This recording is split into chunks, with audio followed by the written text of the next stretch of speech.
Hi, my name's Ankur Shah. I'm the founder of a business called Mojabis. We reinvented the slipper in 2014. So one of the things about being hyperconnected, and what we mean by hyperconnected is the fact that people from all around the world are now connected in real time in ways that they just weren't before. And it's helping people in completely different ways. It's helping consumers because it means they have access to the best quality goods at the lowest prices from all around the world, from makers in all around the world. And I think what's become really interesting is finding all these small craftspeople around the world who are now able to sell their goods directly to 5-6 billion people.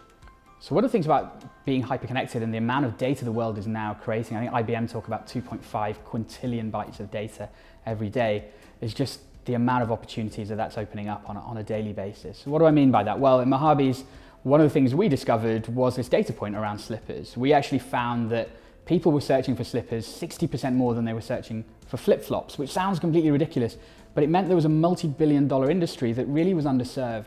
So whether today you have a bricks and mortar business or you have a very traditional business and you think, wow, this all sounds incredibly intimidating, actually what's really empowering is the fact that this data is now quite literally on your doorstep and accessible to you. In fact, the world is accessible to you for a price, sure, but actually you're now able to connect in a way that's faster, but in a way that you're familiar with. We used to make this akin to the idea of going into your village bakery, that you'd walk into a bakery and the local baker would know exactly the type of bread you want.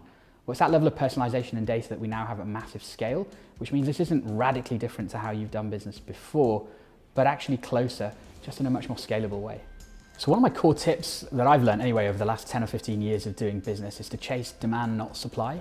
You'll find a lot of entrepreneurs who are able to build really amazing things, but either the timing isn't right or the demand isn't there, and that can be a real uphill battle. I think one of the things that having a hyperconnected world where data is so available and accessible has meant is that you can actually find pots of demand. So one of the anecdotes we have at Mojabis is when we started, I was looking around for my next business and managed to find this really interesting data point using Google Trends. Google basically correlates trends of what people are searching for, things that they're looking for. And it turned out that they were looking for slippers quite literally in the billions of dollars every year.